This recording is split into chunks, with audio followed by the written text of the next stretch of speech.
कुणाचा? अरे आवाज कुणाचा? इंडिया आघाडीचा. व्यासपीठावरील सर्व मान्यवर आणि जमलेल्या माझ्या तमाम देशभक्त बांधवांनो, भगिनींनो आणि मातांनो,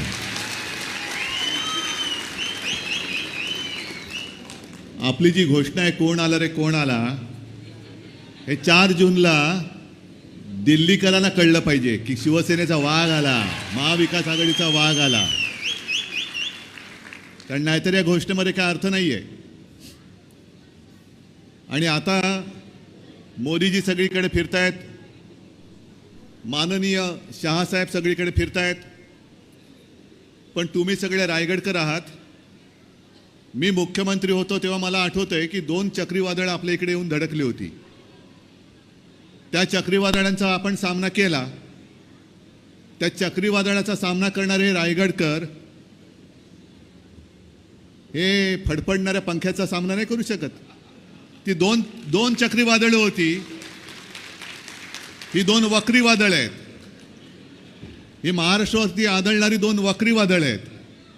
आणि चक्रीवादळाचा सामना करणारा रायगडकर या वक्री वादळांचा सुद्धा सामना केल्याशिवाय राहणार नाही, हा माझ्यात आत्मविश्वास आहे. एकूणच निवडणुका आता टप्प्याटप्प्याने घ्यायला लागलेले आहेत. पण ते टप्पे करत असताना आपल्याला मात्र ते फुलटॉस देत आहेत. IPL सुरू आहे आणि IPLमध्ये मॅच बघताना हल्ली तर मी कधी कधी मॅच बघतच नाही, कारण कळतच नाही. अरे हा खेळाडू आपल्या मुंबईचा होता ना, नाही तो दिल्लीकडनं खेळतो. अरे हा दिल्लीचा होता ना, तो हैदराबादकडनं खेळतो. हैदराबादचा बंगलोरकडनं, बंगलोरचा राजस्थानमधून, कोण कलकत्त्यामधून. मग हे बोली लावून सगळे खेळाडू, तो खेळ आहे. पण ह्या बोल्या आता राजकारणात लागायला लागलेल्या आहेत. की कालपर्यंत जो आपल्या पक्षात होता तो तिकडे गेला, त्यांच्या पक्षात होतो तो तिकडे गेला. आणि भाजपची एवढी दयनीय अवस्था झालेली आहे. मी जवळपास प्रत्येक सभेत सांगतो आणि इकडे तर बोललंच पाहिजे, कारण इकडे तसं आहेच. विशेषतः रायगड म्हणजे आपण कोणाचा रायगड म्हणतो? छत्रपती शिवाजी महाराजांचा. आता छत्रपतींनी सुद्धा काहीतरी विचार केला असेल ना की याच जिल्ह्यामध्ये आपली राजधानी का करावी, कारण त्याने इथल्या मातीचा आणि इथल्या माणसांचा गुण काहीतरी ओळखला असेल.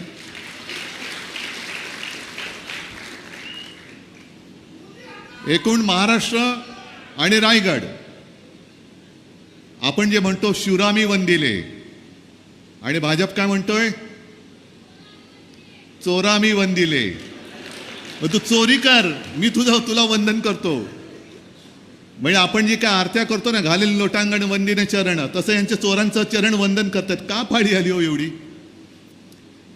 जर 10 वर्षामध्ये काही कामं केली असती तरी फोडाफोडी किंवा हा सगळा अपप्रचार चाललाय तो करण्याची वेळ नसती आली. पण आज जसं मोदीजी आणि शहा आपल्या महाराष्ट्रामध्ये खेट्या घालतायत, आता हीच वेळ आहे. यांना 2 वेळेला महाराष्ट्राने भरभरून दिलं, कारण आपण शिवसेना म्हणून अख्खी शिवसेना तुमच्या सोबत होती. तेव्हा मोदीजी, मला नाही आठवत की इतक्या सभा त्यांनी महाराष्ट्रामध्ये घेतल्या होत्या. पण आता प्रत्येक गल्ली बोळात फिरतायत. 10 वर्ष महाराष्ट्राने भरभरून तुम्हाला सगळं दिलं. 40 खासदार दिले, 40 पेक्षा 41 42 खासदार दिले. एवढं करून तुम्ही महाराष्ट्राचा घात केलात आणि आता अफवा पसरवत आहेत. मध्येच माझ्याबद्दल त्यांना काय प्रेम आलं देव जाणे. उद्धव ठाकरेंना काही संकट आलं, अरे आणून बघा माझं हे सुरक्षा कवच माझ्या सोबत आहे. मोदीजी, तुमच्या सुरक्षेची मला गरज नाही. मला माझ्या आई वडिलांच्या आशीर्वादाचं आणि आई जगदंबेचं हे सुरक्षा कवच माझ्या अवतीभोवती संपूर्ण जगभर आहे, महाराष्ट्रभर आहे. आणि तुम्ही संकट म्हणून माझ्यावरती आलेला आहात. तुम्ही संकट म्हणून माझ्यावरती आलेला आहात. काय म्हणे मी कालच्या सभेत, काल काय झालं, कालची जी धाराशिवची सभा तुम्ही पाहिली असाल, जणू काय आई तुळजाभवानी माझ्यासमोर अवतरली होती. लोक एवढी पिसाळलेली, एवढी चिडून उठलेली आहेत किती वाट बघतायत 7 तारीख कधी येते, 13 तारीख कधी येते, 20 तारीख कधी येते आणि 4 जून कधी येतोय. वाट बघतायत लोक, वाट बघतायत. येते तारीख येते कधी आणि ठोकतोय कधी. आणि त्या सभेत मी बोललो, मोदीजी जे म्हणाले की त्यांनीच मला ऑपरेशनचा सल्ला दिला होता, मग ते माझी चौकशी करत होते. ठीक आहे, या खऱ्या खोट्यामध्ये मी काही जात नाही, कारण आता नसीम भाई तुम्ही जे सांगितलं त्याच्यामुळे जगात आणि देशात खोटं कोण बोलतंय हे लोकांना कळलंय. फक्त माझ्याशी खोटं बोललेत असं नाहीये. तुम्हाला जी जी वचनं दिली होती, मग 15 लाखाचं असेल, 2 कोटी रोजगाराचं असेल, घराचं वचन दिलं असेल, आणखीन काय दिलं असेल, हे सगळं खोटं बोलण्याचं काम मोदी शहा आणि भाजपाने केलेलं आहे. मोदींची गॅरंटी मला नको आहे, माझी गॅरंटी माझ्या समोर आहे.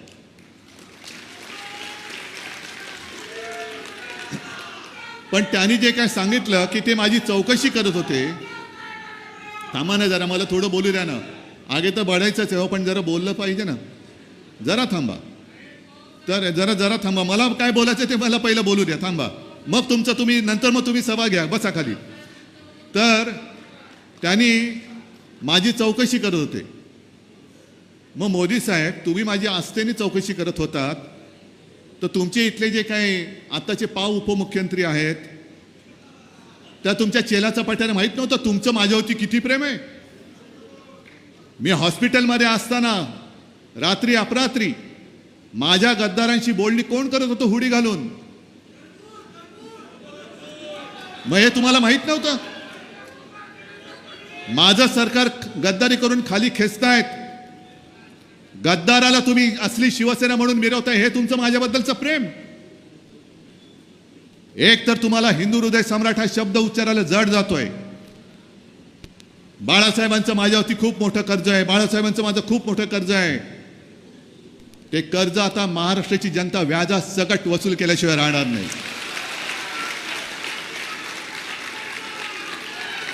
मग एक संभ्रम पसरून जात आहे की उद्धव ठाकरेंसाठी त्यांनी दरवाजा उघडला, उद्धव ठाकरेसाठी खिडक्या उघडल्या, आणखीन काय काय उघडतील. पण महाराष्ट्र जो लुटतोय त्याच्यासोबत हा शिवसेना प्रमुखांचा पुत्र जाऊ शकेल काय? महाराष्ट्र तुम्ही ओरबाडता आहात, जातीपातीमध्ये धर्मामध्ये विष कालवत आहात. अरे आम्ही काय हिंदुत्व सोडलेलं नाहीये, तरी देखील इथे सुद्धा अनेक मुस्लिम बांधव आलेले आहेत, माता भगिनी आलेले आहेत. आता येताना माझं त्यांनी स्वागत केलं. नसीम खान माझ्या बाजूला बसलेत, दलवाई साहेब बसलेले आहेत. यांना काय माहित नाही मी कोण आहे. पण तुम्ही जो काय एक संपूर्ण नंगा नाच करता आहात हिंदुत्वाच्या नावाखाली. आम्ही घरातली चूल पेटवणारी माणसं आहोत, तुम्ही घर पेटवणारी माणसं आहात. आणि आजपर्यंत त्यांनी तुम्हाला काय काय दिलं तुम्हाला तुम्ही सांगा. जर एक गोष्ट तुम्हाला त्रासाशिवाय दिली असेल, फक्त त्रास दिला, पण तुम्हाला आनंद होईल असं काही दिलं असेल, तर मी मोदींचा जाहीर प्रचार करीन. पण लोकांनी मला सांगायचं की होय मोदींवरती आम्ही खुश आहोत. आहात? मग हे पाप तुम्ही का करतात? मोदीजी तुम्ही पाप का करतात? काल परवाकडे सुद्धा तिकडे मी सिंधुदुर्गात होतो. सकाळी अमित शहा रत्नागिरीत येऊन गेले, चिपळूण का रत्नागिरी कुठेतरी असतील, आणि मला आव्हान देऊन दिले, हिंमत असेल तर ह्याच्यावर बोला, हिंमत असेल तर त्याच्यावर बोला. मी सगळ्या विषयावरती जनतेसमोर तुमच्याशी वादविवाद चर्चा करायला तयार आहे. जो विषय म्हणाल त्या विषयावरती मी बोलायला तयार आहे. पण आता फक्त निवडणुकीमध्ये तुमच्यात हिंमत नाहीये. पण तुम्हाला जरा जरी लाज असेल तर जनतेच्या प्रश्नावरती बोला. महागाईवरती बोला. गाईवरती बोलता ना, गाईवरती बोलण्यापेक्षा महागाईवरती बोला. कारण मोदीजीच म्हणाले होते, सपना देखना है तो बडा देखना है. तुम्ही गाय बोलता, आम्ही महागाई बोलतोय. महागाईवरती बोला हिंमत असेल तर. बेकारीवरती बोला. उद्योग धंदे इकडनं जे काय तुम्ही ओरबाडून तिकडे नेले त्याच्यावरती तुम्ही बोला. आणि तुम्हाला जो काही 400 पारचा तुम्ही नारा लावला होता तो आता खाली आलाय. कारण तुमचं जे स्वप्न होतं संविधान बदलण्याचं स्वप्न, हे तुमचीच माणसं बोलायला लागले. ते कर्नाटकातले हेगडे बोलले की घटना बदलण्यासाठी, संविधान बदलण्यासाठी आम्हाला 400 पार करायचंय. मग जेव्हा मोदीजींनी 400 पारचा नारा दिला, लोकांनी काय नारा दिला? अब की बार भाजपा तडीपार, भाजपा तडीपार. मग तो नारा खाली आला. मग त्याच्यानंतर काय केलं? कोणाला किती जास्त मुलं होतात त्यांना संपत्ती देतील. अहो, किती मुलं कोणाला होतील तुम्हाला काय करायचंय? तुम्हाला राजकारणामध्ये पोर होत नाही तेव्हा आमचा काय गुन्हा आहे? आमची पोरं तुम्ही पळवताय, आमची पोरं पण पळवत आहेत, माझे वडील पळवत आहे. मग तुमच्यात कर्तृत्व काय आहे? वडिलांना पण पळवावं लागते, पोरांना पण पळवावं लागते. मग मध्ये तुम्ही करताय काय? मग तुमचं जे काय तिकडे म्हाळगी प्रबोधिनी वगैरे काहीतरी आहे त्याच्यामध्ये तुमचं ते चिंतन कुंठन वगैरे काय चालायचं, तिथली माणसं गेली कुठे? तो जो काय एक भाजपा होता, मला आज सुद्धा आठवतं. आणि त्या भाजपाबद्दल, त्या भाजपाच्या त्या पिढीबद्दल, संघाच्या सुद्धा त्या पिढीबद्दल आज देखील माझ्या मनात आदर आहे. पण ते सुद्धा जे मला भेटतात किंवा फोनवरती बोलतात की उद्धवजी आम्हाला सुद्धा पसंत नाही हो, तुम्ही करताय बरोबर करताय. म्हणजे ज्यांच्या विरुद्ध आम्ही लढलो त्यांचाच प्रचार करावा लागतोय, त्यांच्यासाठी आम्हाला सतरंजा उचलाव्या लागत आहेत. हे असं कधी आमच्या आयुष्यात येईल आम्हाला वाटलं नव्हतं. आणि मला तोही दिवस आठवतोय, भारतीय जनता पक्ष आपल्या शिवसेनेसोबत होता तेव्हा पहिल्या प्रथम अटल बिहारी वाजपेयी यांचं 13 दिवसासाठी सरकार आलं होतं. आणि मी स्वतः साक्ष आहे, मी बाळासाहेबांसोबत असताना अचानक अटलजींचा फोन आला. आणि मला असं वाटतं पलीकडे अटलजींनी त्यांना सांगितलं असावं की बाला साहब अभी थोड़ा संभाल लेना, मैं आपको सिर्फ एक ही मिनिस्ट्री दे सकता हूं. आणि बाळासाहेबांनी सांगितलं की अटलजी मला एक सुद्धा मंत्रिपद दिलं नाही तरी चालेल, पण पहिलं तुम्ही तिकडे पंतप्रधान पदावरती बसा. त्याच्यानंतर 2014 साली, तेव्हा बाळासाहेब नव्हते, हिंदू हृदय सम्राट नव्हते, मला राजनाथजींचा फोन आला, उद्धव जी कल हमारे भाजपा की पार्लियामेंट्री कमेटी बोर्ड की मीटिंग होने जा रही है और शायद हम मोदी जी का नाम आगे करने जा रहे हैं, आपकी क्या सलाह है? मी अडून बसलो असतो, काय केलं असतं? मी सांगितलं हरकत नाही, मोदी तर मोदी, बसा तिकडे. मोदीजींचा फोन आला होता. तेव्हाही मी बाळासाहेबांचा मुलगा म्हणून तुम्हाला माहिती होतं ना, म्हणून तर तुम्ही माझ्याशी बोलत होता. अमित शाह सुद्धा जे घरी आले होते शिवसेना प्रमुखांच्या तसबिरीसमोर नाक रगडायला, तेव्हा सुद्धा आम्ही तोच होतो. आणि आता जर का तुम्हाला वाटत असेल की मी बाळासाहेबांचे विचार सोडले, मग 2014 साली मोदीजी, एकनाथ खडसेंनी मला फोन करून सांगितलं होतं की उद्धवजी आता आमच्या वरनं आदेश आलेला आहे, आता आपली युती टिकत नाही, आम्ही युती तोडतो आहोत. मग मोदी साहेब हे तुम्हाला माहिती नव्हतं? जसे तुम्ही आत्ता माझी आस्थेने चौकशी करत होतात, मग तेव्हा तुम्ही मला फोन करून का नाही बोललात? अरे क्या क्या गडबड आहे, काय चाललंय? तेव्हा तुमच्या आदेशाशिवाय आमच्याबरोबरची युती तोडली आणि तरी देखील तुम्ही प्रचाराला आलात, मग तेव्हा तुमचं माझ्याबद्दलचं प्रेम कुठे गेलं होतं? संपूर्ण देश तुम्ही नाचून टाकलेला आहात. संविधान तुम्हाला का बदलायचंय? तर महाराष्ट्राबद्दलचा तो जो काय आकस आहे, जो तुमचा पदोपदी दिसतोय, महाराष्ट्रामधले उद्योगधंदे तुम्ही घेऊन तर गेलातच आहात, पण महाराष्ट्राच्या एका सुपुत्राने, दलित कुटुंबात, गरीब कुटुंबात जन्मलेल्या महामानव डॉक्टर बाबासाहेब आंबेडकरांनी देशाचं संविधान लिहिलं. हे दलित माणसाने लिहिलेलं संविधान हा माझ्यापेक्षा जास्त बुद्धिमान, हे मी कसं स्वीकारू शकतो? नाही, पहिलं हे संविधान बदललं पाहिजे.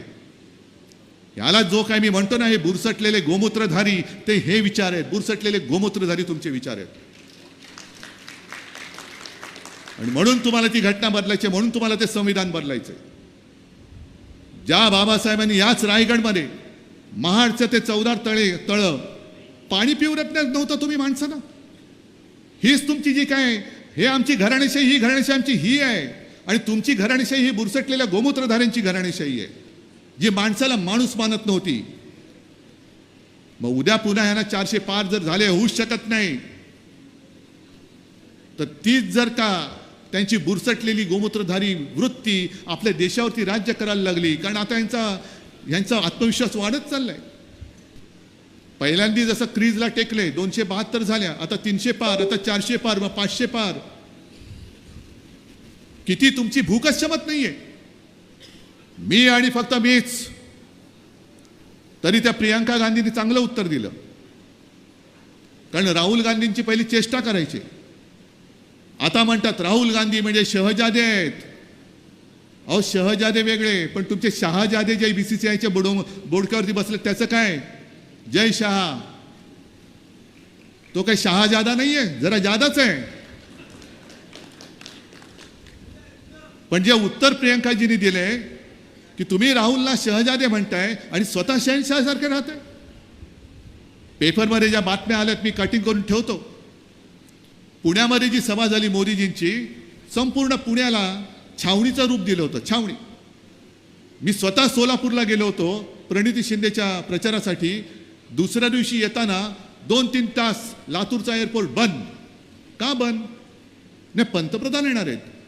पंतप्रधानांसाठी एअर ट्रॅफिक बंद, म्हणजे वरती जाम करणार, खाली रस्ते बंद करणार, पोलीस छावण्या करणार, आणि आम्हाला तुम्ही डिवचणार.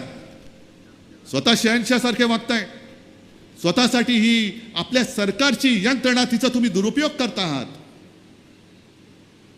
आणि म्हणून मी बोलतो. मधल्या काळामध्ये राहुलजींचं हेलिकॉप्टर त्यांची बॅग चेक करतानाचा फोटो आला होता. तेव्हाच मी म्हटलो, तसा एक तरी फोटो मोदी किंवा शहाजींची बॅग तपासताना, हेलिकॉप्टर तपासतानाचा काय येत नाही? ठीक आहे, तुम्ही समान नागरी कायदा आणताय ना, तो त्याच्यावरती नंतर बोलू. पण आत्ता आहे तो कायदा, तो सगळ्यांना समानतेने का नाही वागवत? आत्ता कायदा आहे, त्या कायद्यासमोर मी काय, राहुल गांधी काय, मोदी काय, शहा काय, हे सगळे सारखे असले पाहिजे. जर आमच्या बॅगा तपासत असाल तर मोदीजी आणि शहांच्या पण बॅगा तपासल्या गेल्याच पाहिजेत, आणि त्याचे सुद्धा फोटो आलेच पाहिजेत. पण आज तुम्ही संपूर्णपणाने पंतप्रधान या पदाची संपूर्ण जी काय त्याला दिली जाणारी सोयी सुविधा आहे त्या सगळ्या वापरताय तुम्ही. तुमचं विमान आल्यानंतर एअर ट्रॅफिक बंद, तुमची गाडी येते म्हटल्यानंतर रोड ट्रॅफिक बंद, तुमची सभा आहे म्हटल्यानंतर उद्योगधंदे ऑफिसेस बंद. आमचं काय हे रडगाणं नाही. आम्ही सर्वसामान्य माणसांसाठी सर्वसामान्य माणसंच आहोत. आम्ही ट्रॅफिकमध्ये जायला आम्हाला काही परवा नाहीये, आम्ही जातोच. उलट जेवढं जातो तेवढी लोक मला सांगतात, उद्धवजी काही काळजी करू नका, आम्ही तुमच्या सोबत आहे. अरे केवढं मोठं वैभव आहे, केवढं मोठं वैभव आहे. जे मोदीजी, याच्यावरती तुम्ही GST नाही लावू शकत. हे माझे निवडणूक रोखे आहेत, हे माझे निवडणूक रोखे आहेत. आणि हे तुमच्या काळ्या पैसे नाही आहेत, हे माझे भगवे आहेत. तुम्ही भ्रष्टाचाराचा आरोप सगळ्यांवरती करता. तुमचे जे बसलेत सगळे चेले चपाटे, एक तर संपूर्णपणे महाराष्ट्र यांना बदनाम करून टाकायचं आहे. महाराष्ट्रातले सगळे नेते हे कसे भ्रष्टाचाराने बरबटलेत, हा उपरा कोणतरी त्यांचा दलाल येऊन इकडे बोलतोय. एक तरी मला मराठी माणूस असा दाखवा जो इतर राज्यात जाऊन तिथल्या लोकांवरती बोलण्याचं धाडस करतोय. का महाराष्ट्र सुसंस्कृत आहे म्हणून? दुसऱ्या राज्यात जाऊन जर का असा कोणी उपद्व्याप केला असं तिथे लोकांनी कान फटवला असता त्याला. आणि खोटे आरोप करणाऱ्यांना कान फटवलेच पाहिजेत, कान फटवलेच पाहिजेत. खोटे आरोप करता तुम्ही, कुटुंब बदनाम करून टाकता, उद्ध्वस्त करून टाकता. एक तर भाजपात ये, नाही तर तुरुंगात जा. ह्यालाच तर आम्ही हुकुमशाही म्हणतोय. ही हुकुमशाही एवढी झालेली आहे, आता इकडे आपचा झेंडा घेऊन बसलेले ती लोक. अरविंद केजरीवालला चौकशी नाही, काही नाही, आरोप काही सिद्ध झालेले नाही, तुरुंगात टाकून दिलं. पण प्रफुल्ल पटेल, अजित पवार हे आमचे इथले तटकरे, आरोप कोणी केले होते? आरोप केले 70,000 कोटीचे, आणखीन काही कोटीचे. पण ह्यांच्याकडे गेल्यानंतर वॉशिंग मशीनमध्ये टाकून त्यांना तुम्ही उमेदवारी देता, लाज नाही वाटत तुम्हाला? बरं, भाजपच्या नेत्यांना लाज वाटत नसेल, भाजपच्या कार्यकर्त्यांना तरी वाटते की नाही? अरे याच्यावरतीच तर आपण आंदोलन केलं होतं. याच्यावरतीच आम्ही बैलगाडीतनं पुरावे घेऊन गेलो होतो. सिंचन घोटाळा बैलगाडीतनं पुरावे घेऊन गेले होते. आता त्यांना पाठीवर बसून त्यांचा घोडा खेळताय तुम्ही. त्यांचे घोडे झालेत तुम्ही. कामाचं एक तर काही बोलत नाही. मी गुजरातच्या विरोधात कधीच नव्हतो आणि नाहीये. आज देखील माझं मत आहे, गुजरात माझा सुद्धा आहे. आणि उद्या इंडिया आघाडीचं सरकार आल्यानंतर गुजरातचं जे काही हक्काचं आहे ते आम्ही दिल्याशिवाय राहणार नाही, हे वचन आज मी सगळ्यांच्या साक्षीने देतोय.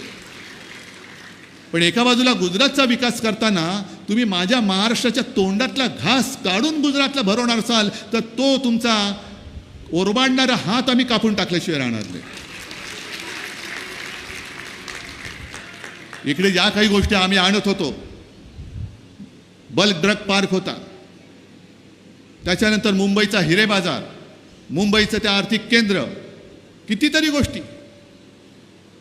वेदांता फॉक्सकॉन जागा दिली होती, यांनी वळवला गुजरातमध्ये, आणि गुजरातमध्ये सुविधा नाही म्हणून तो गेला देशाबाहेर. नुकसान कोणाचं झालं? आता आणखीन एक जो काही उद्योग येत होता किंवा येतोय तो टेस्ला. खरं म्हणजे गेल्या 8-15 दिवसात ते टेस्लाचे मालक आहेत एलन मस्क, ते ह्या देशात येऊन बोलणी करणार होते. पण आता हे सरकार जात आहे, हे जगभर एवढं पसरलंय, इंडिया आघाडीचं सरकार येतं हे जगभर एवढं पसरलंय की मस्क यांनी विचार केला असेल की आत्ता जर का आलो तर मला गुजरातमध्ये जावं लागेल, पण उद्या इंडिया आघाडीचं सरकार आल्यानंतर मला पाहिजे तिकडे मी महाराष्ट्रामध्ये सुद्धा जाऊ शकेन. म्हणून मस्कने येणारी जी काही तारीख होती ती पुढे ढकलून दिली आहे. हे सगळं पाप नुसतं आपण बघत बसणार?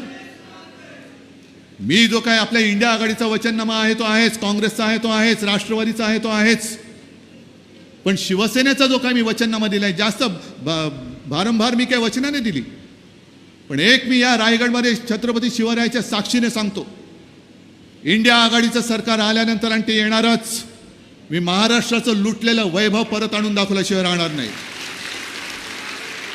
इथून पळवलेले उद्योग हे परत आणीन, नाही तर त्याच्यावर मोठे दुसरे उद्योग तयार करीन. इथून पळवलेलं औद्योगिक केंद्र, आर्थिक केंद्र हे मी माझ्या महाराष्ट्रामध्ये परत आणल्याशिवाय राहणार नाही. कितीतरी ज्या गोष्टी आहेत, ज्या चांगल्या गोष्टी होत्या त्या तुम्ही गुजरातला नेल्या, मग न्या ना ती बारसूची रिफायनरी पण घेऊन जा, आमचं काहीच म्हणणं नाहीये.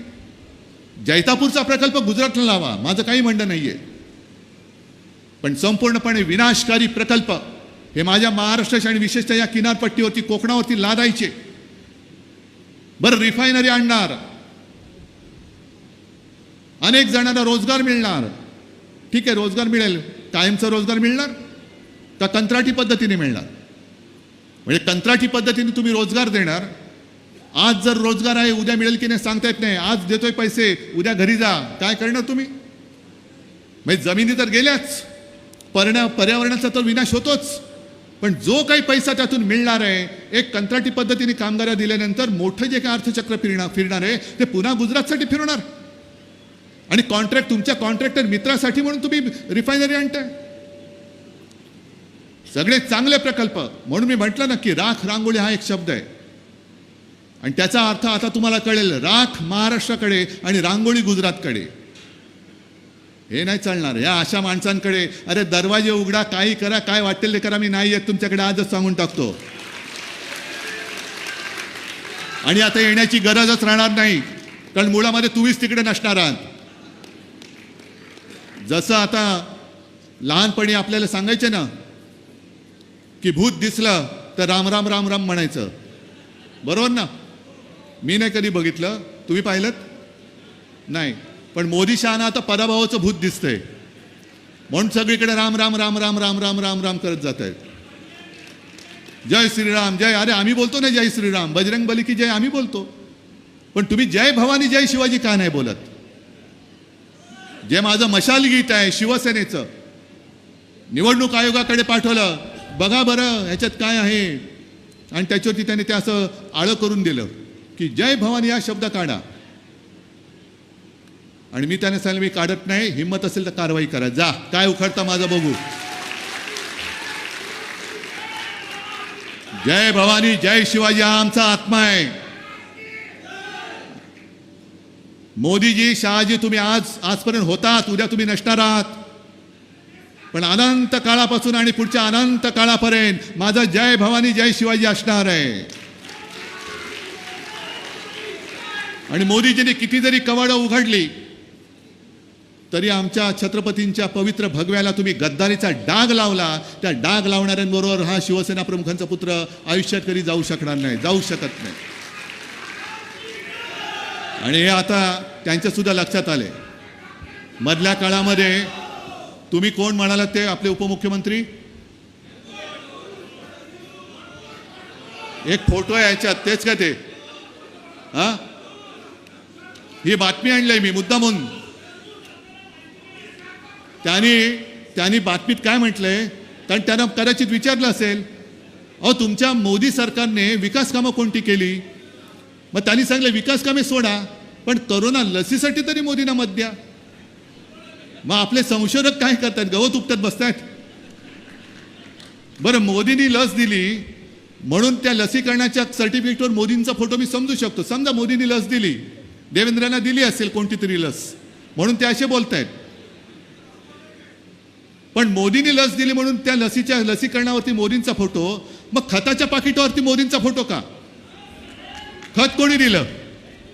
खत कोण देतं? मग तिकडे बैलाचा फोटो नको? अरे थांब ना दादा, जरा थांब ना. मग बैलाचा फोटो नको? मग तिथे सुद्धा मोदींचा फोटो. म्हणजे मोदी म्हणजे काय काय देत आहेत, खत पण देत आहेत, लस पण देत आहेत, सगळंच काही देत आहेत. आणि आता हा जो कहर झालेला आहे की ही जाहिरात मी मुद्दामून घेऊन आलेलो आहे. ही जाहिरात पाहिले का तुम्ही? ही बघा, ही पाळी आली आजपर्यंत भाजपावरती. पुन्हा हिंदुस्थान पाकिस्तान. यांना निवडणूक आल्यानंतर पाकिस्तान आठवतोय. काल परवाकडे त्या पूंछच्या भागामध्ये पुन्हा आपल्या सैनिकांवरती हल्ला झाला, त्याच्यात काही शहीद झाले. गृहमंत्री तिकडे नाही जाणार, मोदी तिकडे नाही जाणार. आमच्या सीमा मोकळ्या सोडून दिलेल्या आहेत. पण इकडे उद्धव ठाकरे संपला पाहिजे म्हणून मोदी आणि शहा महाराष्ट्रामध्ये येऊन बसतायत. अरे उद्धव ठाकरे मोठा का देश मोठा? तुम्ही कोणते मंत्री आहात? उद्धव ठाकरेला खतम करण्यासाठी तुम्हाला देशाने मतं दिलेत का पाकिस्तानला खतम करण्यासाठी दिलेत? 10 वर्ष झाल्यानंतर सुद्धा अजूनही पाकिस्तानमध्ये जर ही तुमच्यामध्ये प्रश्न पडला असेल की तुमच्या मताने कुठे जल्लोष व्हायला हवा आहे, भारतात की पाकिस्तानात, मोदीजी कोणाच्या मतामुळे कुठे जल्लोष होणार असं जर वाटत असेल तर तुमच्या पराभवामुळे माझ्या हिंदुस्थानामध्ये फटाके फुटणार आहेत. आणि तुमच्या विजयामुळे तुम्ही होऊच शकत नाही विजयी, पण दुर्दैवाने तुम्ही विजयी झालात तर या देशात आणि चायनामध्ये इथे सुद्धा आणि तिकडे चायनीज फटाके वाजतील. कारण चायना सुद्धा वाट बघत असेल की एवढं नेबळट सरकार अरुणाचलमध्ये घुसलोय, काही करत नाही. लेह लडाखमध्ये घुसलोय, यांच्या धोत्रात घुसलोय, काहीच करत नाहीयेत.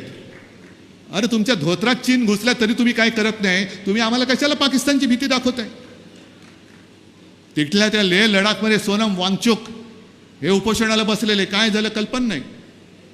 दार्जिलिंगमध्ये यांचेच नेते ते नीरज झिम्बा का काहीतरी त्यांचं नाव आहे, त्यांनी रक्तानी पत्र लिहिलं मोदींना, भाजपचेच नेते, की तुम्ही आम्हाला जे 14 साली वचन दिलं होतं ते काय झालं ती लोक आम्हाला विचारतायत. तुमच्यापर्यंत लोक पोचू दिली जात नाहीत, पण आम्हाला रोज लोकांना सामोरं जावं लागतंय, आम्हाला सांगा काय.